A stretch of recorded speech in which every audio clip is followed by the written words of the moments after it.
मैं भाषा और आप देख रहे हैं न्यूज क्लिक पर खोज खबर कार्यक्रम। एक तरफ आम भारतीय नागरिक भीषण बेरोजगारी, भीषण मंदी और जानलेवा महंगाई से जूझ रहा है, तबाह हो रही है जिंदगी। वहीं दूसरी तरफ हमें दिखाई दे रहा है कि कोरोना की मार जानलेवा होती जा रही है। सुरसा के मुंह की तरह बढ़ते ही जा रहे हैं आंकड़े। हमारे पास और आपके पास जो फोटो और वीडियो पहुंच रहे होंगे, खास तौर से उत्तर भारत से, चाहे वो बिहार हो, उत्तर प्रदेश हो, मध्य प्रदेश हो, राजस्थान हो, गुजरात, महाराष्ट्र, वे सब दिल दहलाने वाले हैं। अभी हाल में ही प्रधानमंत्री के संसदीय क्षेत्र से बनारस में जो बीएचयू में मेडिकल कॉलेज से जो फोटो आ रही हैं, जो वीडियो मरीज और मरीज के परिजन डाल रहे हैं, वे एक बात बिल्कुल साफ कर दे रहे हैं कि कोरोना का संकट जो देश में चल रहा है, इससे निपटने के लिए चाहे वो मोदी सरकार हो या राज्य सरकारें, उन्होंने कुछ नहीं किया। जो पब्लिक हेल्थ सर्विसेज पे उन्हें खर्च करना चाहिए था, जो बुनियादी चीजें मुहैया करानी चाहिए थी, वे कुछ नहीं हुई हैं।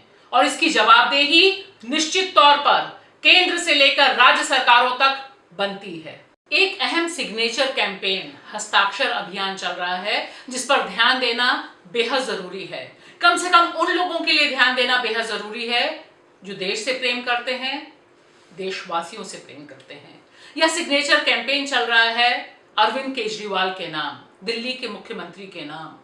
और यहां अपील की जा रही है कि फरवरी में जिस तरह से दिल्ली को जलाया गया, जिस सांप्रदायिक हिंसा में दिल्ली को झोंका गया, इसकी जांच जो दिल्ली पुलिस, स्पेशल सेल और बाकी टीम कर रही है, सीधे सीधे अमित शाह गृह मंत्री के कमान के अंदर, वह सही नहीं है। यह पत्र लिखा गया है अरविंद केजरीवाल से, यह अपील करते हुए कि एक इंडिपेंडेंट जांच बैठाई जाए तुरंत।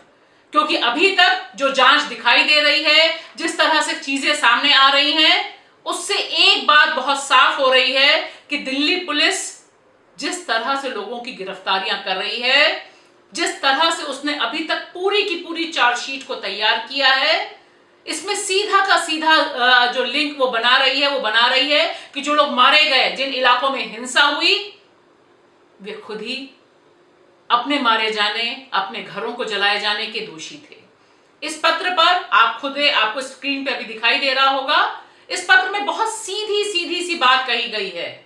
यहां मैं आपसे इस बात का जिक्र करना चाहूंगी कि पिछले दिनों दिल्ली पुलिस ने जो एक प्रेस कॉन्फ्रेंस की, जिसमें उसने अपना डेटा रिलीज किया, उसके हिसाब से अब तक दिल्ली जो जलाई गई, जिसमें 55 से अधिक लोग मारे गए थे, उस संदर्भ में उसने बताया कि 750 मामले दर्ज किए हैं और 1300 लोगों को गिरफ्तार किया है।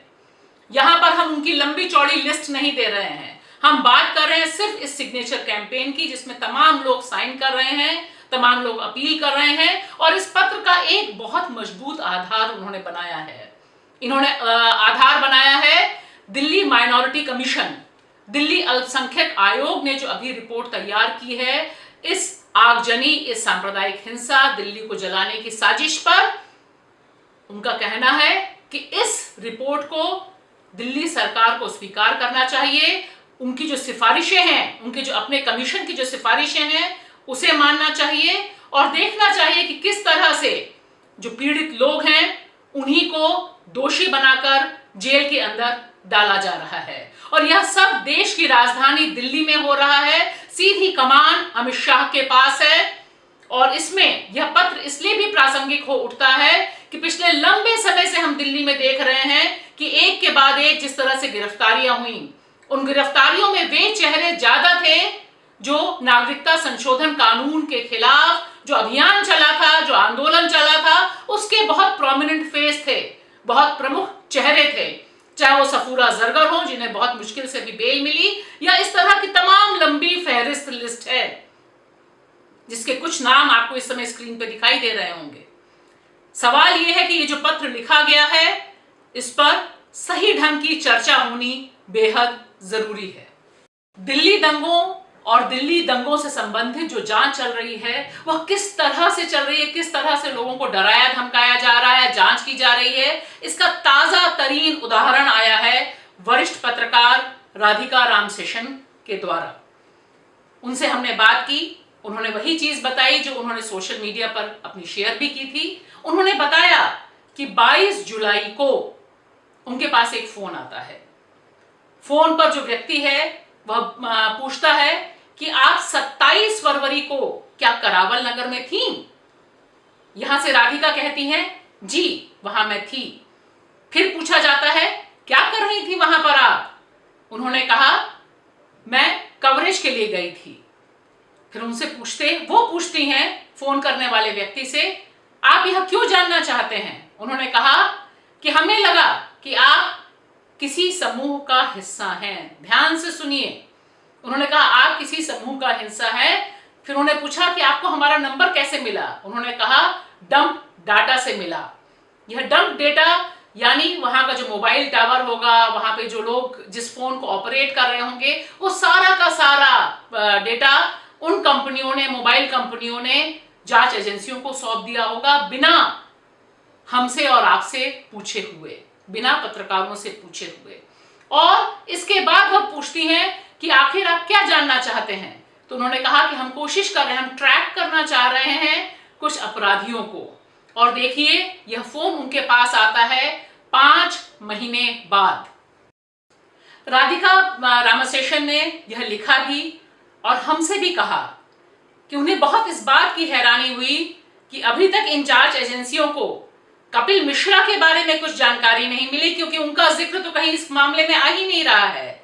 कहां उनका फोन था, वे कहां थे, पता नहीं उनसे पूछताछ की गई कि नहीं। लेकिन हम पत्रकारों से यह पूछताछ इस तरह से की जा रही है। और इसी संदर्भ में हमें पता चला कि बिजनेस स्टैंडर्ड के एक और जो वरिष्ठ पत्रकार हैं, अर्चिज मोहन, उनके पास भी इस तरह का फोन आया था। जब हमने उनसे बात की तो उन्होंने बताया कि 12-13 जुलाई के करीब उनके पास फोन आया। दोनों लोगों को फोन आया रोहिणी से और कहा गया कि यह रोहिणी से फोन है, क्योंकि इसकी स्पेशल जांच करने वाला दल रोहिणी में बैठ रहा है। और उनसे अर्चिज से जो बातचीत हुई वह तो बहुत ही दिलचस्प है। अर्चिज ने बताया कि बिल्कुल धमकाने वाले अंदाज में पुलिस उनसे बातचीत कर रही थी और कह रही थी, अगर तुम नहीं बताओगे तो तुम्हारा अंजाम क्या होगा पता नहीं। और यह शब्द तक इस्तेमाल किया कि तुम्हारी जन्म कुंडली हमारे पास है। और जब उसके जवाब में अर्चिज कहते हैं कि जब जन्म कुंडली ही आपके पास है, तब तो आपको सब पता ही होगा कि मैं कहां गया हूं। फिर उन्होंने सारी डिटेल्स पूछे कि वो कहां रहते हैं, मकान किसके नाम है, माता पिता यानी आदि इत्यादि। यह सब कुछ बहुत ही खामोशी से इस समय चल रहा है दिल्ली दंगों की जांच के नाम पर। इस तरह से लोगों के पास फोन जा रहे हैं, कौन कहां ट्रैवल कर रहा था, किस गली में जा रहा था, किस गली से बाहर आ रहा था। और बहुत दिलचस्प बात, अर्चिज से तो यह भी पूछा गया कि आपने तो फोटो भी ली थी, फोटो क्यों ली थी? तो आप यह देखिए कि जो सर्विलांस है वह कितना तगड़ा है। और ठीक उसी समय हमारे सामने यह भी खबर आती है कि दिल्ली में जो जांच एजेंसियां हैं वह इंस्ट्रक्शंस दे रही हैं कि गिरफ्तारी में, हिंदू लोगों की जो गिरफ्तारी हो रही है उसमें थोड़ा सा ध्यान देना चाहिए, भावनाएं आहत हो रही हैं।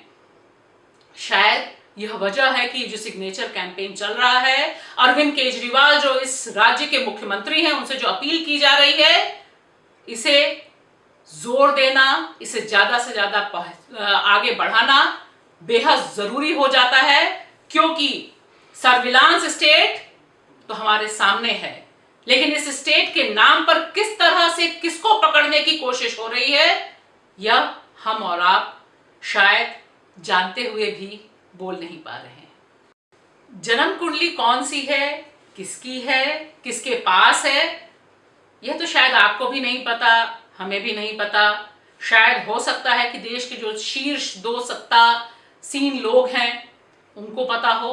लेकिन फिलहाल एक बात तो बहुत तय है कि जो सत्ता में बैठे लोग हैं वे जानते हैं कि अगर उन्हें सरकार गिरानी है, सरकार के लोगों को खरीदना है, तो पीपीई किट देकर ईडी के अधिकारियों को किस तरह से राजस्थान में भेजा जा सकता है, किस तरह से दबिश डलवाई जा सकती है। और यह सब कुछ सामने हो रहा है। यानी सरकार गिराने, उठाने, खरीदने, बेचने का कारोबार बहुत धड़ल्ले से चल सकता है, लेकिन छोटे कारोबारी जो हैं, जो रेहड़ी लगाने वाले लोग हैं, जो दिहाड़ी मजदूरी करने वाले लोग हैं, उनको इस कोरोना काल में कितनी तगड़ी मार पड़ी है, इसका अंदाजा शायद सत्ता में बैठे लोगों को हो ना हो, लेकिन हमें और आपको है।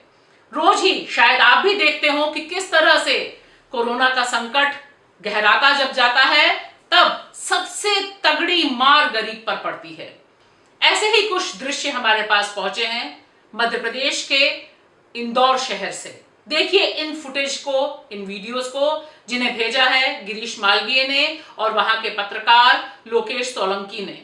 इन दोनों का हम शुक्रिया अदा करते हैं, क्योंकि इससे पता चलता है कि जो असल भारत है, जो मेहनतकश भारत है, वह किस तरह से इस क्रूर प्रशासन के सामने गिड़गिड़ा रहा है, कभी गुस्से में लड़ रहा है कि उसे जीने का हक है, वह कमाएगा नहीं तो खाएगा क्या।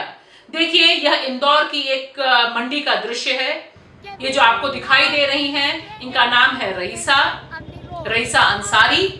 और जब हमने इनसे बातचीत की तो पता चला कि यह पीएचडी हैं, फिजिक्स में पीएचडी हैं, मटेरियल साइंस में इन्होंने पीएचडी की है, और यह सब्जी बेच रही है। और वहां इंग्लिश में अपने गुस्से का इजहार इतना तगड़ा कर रही हैं, पूछ रही है मोदी जी से कि मोदी जी हम जहर खा लें, आपके पास आ जाएं। मुख्यमंत्री से पूछ रही हैं कि हम आपके पास मरने को आ जाएं, हम तो मेहनत से कमाना चाहते हैं, आप नौकरी नहीं देते मुसलमानों को, आज हमारे पास कोई रोजगार नहीं है, अपनी बच्ची को सामने खड़ा करती हैं। यह गुस्सा समझना बेहद जरूरी है। देखिए इस ठेले वाले को भी, यह ठेले वाला आपकी नजर में एक हिंदू ठेले वाला होगा, हमारी नजर में यह एक भारतीय नागरिक है जो ठेले पर मजदूरी कर रहा है। यह भी रो रहा है कि मुझे अपनी माँ का पालन करना है। यह छोटा सा बच्चा जो अंडे बेचकर किसी तरह से जिंदा रहना चाहता था, उसके सारे अंडे गिरा दिए गए। ये बहुत दुर्लभ नजारे नहीं हैं। आप कह रहे होंगे इसमें खास बात क्या है, ये तो हर जगह ही होता है। जरा लेकिन दर्द तो सुनिए, सोचिए तो कि जो ईमानदारी से जिंदा रहने वाले लोग हैं, उन्हें कितनी मुश्किल हो रही है, और इस मुश्किल पर कहीं से भी किसी का ध्यान जा नहीं रहा है।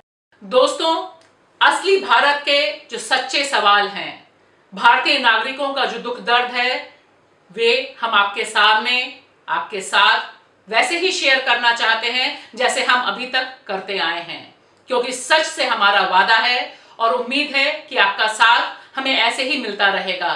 देखिए, लाइक करिए, शेयर करिए न्यूज क्लिक खोज खबर, ताकि सच को जिंदा रखने की हमारी जंग जारी रहे।